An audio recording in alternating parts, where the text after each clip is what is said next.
Esta es la historia de la devoción a la Virgen de Guadalupe, patrona de la Arquidiócesis de Santa Fe de la Veracruz, que comenzó hace muchos años, a mediados del 1700, cuando la ciudad tenía muy pocas casas y apenas algunas callecitas de tierra.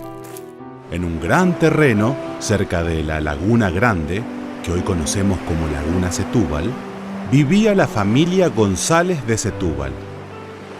Ellos ofrecieron sus tierras para construir un oratorio en honor a la Virgen María. Allí los fieles se juntaban a rezar y pedían protección contra las plagas, las enfermedades y los problemas con los aborígenes que habitaban muy cerca de la zona.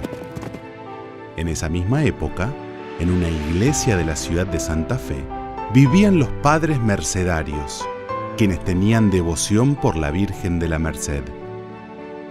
Un día, el padre Miguel Sánchez, sacerdote de esa congregación, encontró en un libro del convento una estampa de la Virgen de Guadalupe de México, aquella que se apareció a Juan Diego con un ramo de rosas en el monte Tepeyac.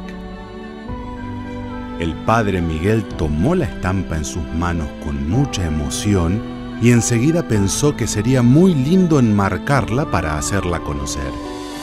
Salió apurado del convento y se encontró con una humilde mujer que vendía adornos en la calle. Casualmente llevaba un hermoso marco de madera y se lo ofreció. Cuando el padre Miguel acercó la estampa de la Virgen al cuadro, ¡qué gran sorpresa! Ambos tenían la misma medida. Parecía que el marco había buscado milagrosamente la imagen. El cuadro quedó tan hermoso que el padre Miguel empezó a pensar dónde colocarlo para que todos lo vieran. Pensó y pensó hasta que se le ocurrió entregarlo a la familia Setúbal para que lo pusieran en su oratorio. Pero la pequeña construcción se había deteriorado mucho. Para cuidarla, mejorarla y darle una hermosa casa al cuadro de la Virgen, la familia Setúbal convocó a Francisco Javier de la Rosa, un terciario franciscano algo extraño, ermitaño, que vivía solo y dedicado a la oración.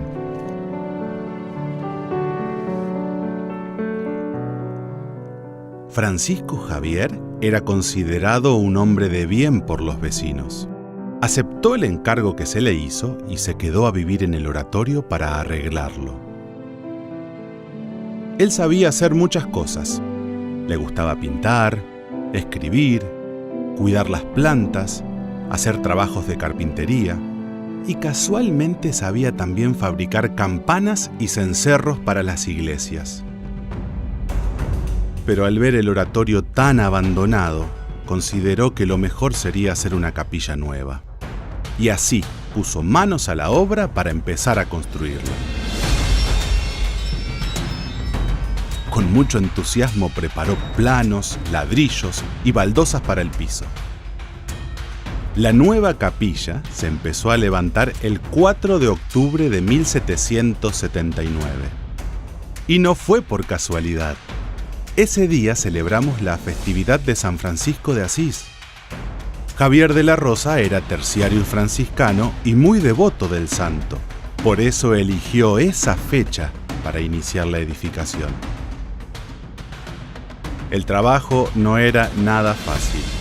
Había tanto que hacer. Los vecinos querían mucho a Francisco Javier.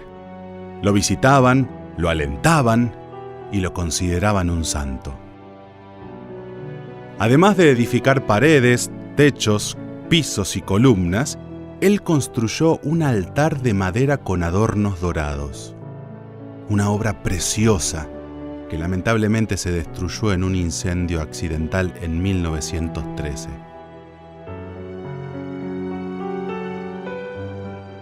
Muchas oraciones a María hicieron los vecinos y el mismo Francisco Javier mientras se construía la capilla a lo largo de varios meses. Y cuando en 1780 estuvo al fin terminada, todos se sintieron muy agradecidos y felices. Al cabo de un tiempo, Javier de la Rosa se fue de viaje a otros lugares para fabricar campanas. La tradición dice que a Curuzucuatiá, Corrientes, pero también se cree que llegó hasta Asunción del Paraguay. En uno de esos viajes, Francisco murió. No conocemos el lugar exacto ni la fecha, pero lo recordamos siempre muy agradecidos por su trabajo y entrega. Hoy, en su honor, la calle que pasa frente a la basílica lleva su nombre, Francisco Javier de la Rosa. Sin un guardián cuidador, la capilla quedó prácticamente abandonada. Pero a pesar de todo, la devoción a la Virgen de Guadalupe siguió creciendo con la ayuda especial del brigadier general Estanislao López, gobernador de la provincia. Con el tiempo, la casa de María de Guadalupe fue sumando más y más fieles, oraciones, benefactores, donaciones oficiales y particulares para mantener y agrandar el edificio. Los primeros sacerdotes que llegaron al lugar atendían a los colonos y animaban a la devoción de la Virgen. En 1825 se plantaron 2 palmeras al frente de la capilla. Fueron muy famosas.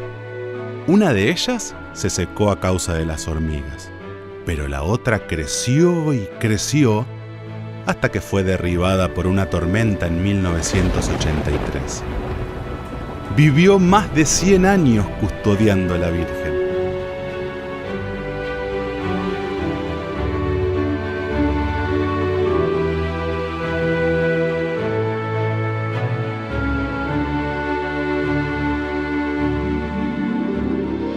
En 1880, el cuadro con la imagen de la Virgen que había encontrado el padre Sánchez fue reemplazado por la estatuilla de madera que hoy vemos en el camarín.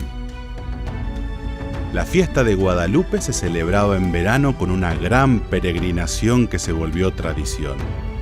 Grandes, chicos, abuelos y familias enteras llegaban desde lejos, como podían, a saludar a María en su día.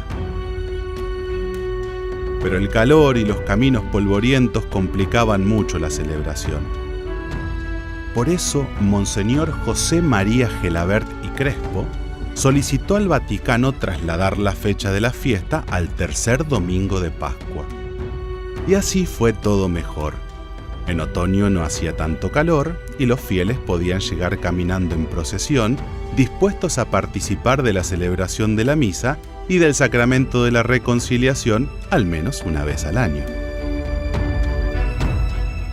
En 1898, la diócesis de Santa Fe, creada un año antes, tuvo su primer obispo, Monseñor Juan Agustín Boneo. Y en un encuentro con el Papa León XIII, le pidió que designara a la Virgen de Guadalupe como patrona de la diócesis. Así, el 14 de octubre de 1900, se realizó la primera peregrinación diocesana para proclamar a la Virgencita de Guadalupe patrona de la diócesis de Santa Fe. El amor a la Virgen era cada vez más grande y la capilla construida por Francisco Javier quedó demasiado pequeña. Entonces el obispo Boneo propuso la construcción de un nuevo templo, digno y grandioso para María. La piedra fundamental se colocó el 8 de mayo de 1904. Al año siguiente, la antigua capilla construida por Francisco Javier de la Rosa fue demolida para empezar a edificar la nueva iglesia. La obra demandó 6 años de trabajo. Los vecinos y fieles devotos de la región colaboraron donando dinero y materiales. El nuevo templo fue inaugurado el 8 de mayo de 1910 con la fiesta y peregrinación de la Virgen. Y años después se convirtió en la parroquia Nuestra Señora de Guadalupe.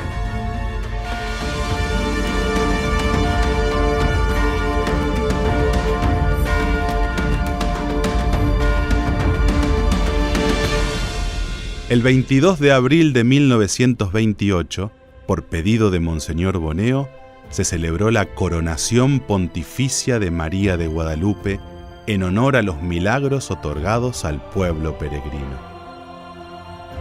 La devoción siguió creciendo y en 1954 el Vaticano concedió al santuario la dignidad de basílica.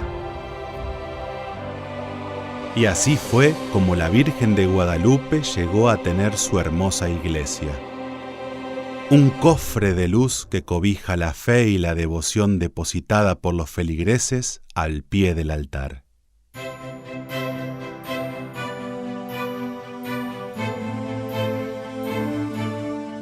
La fiesta de Guadalupe y todas sus peregrinaciones, de los niños, de los taxistas, de los discapacitados y enfermos, de los ciclistas y deportistas, de los jóvenes, el festival folclórico y las tradiciones religiosas son apenas algunas de las miles de manifestaciones y agradecimientos a la Virgen María.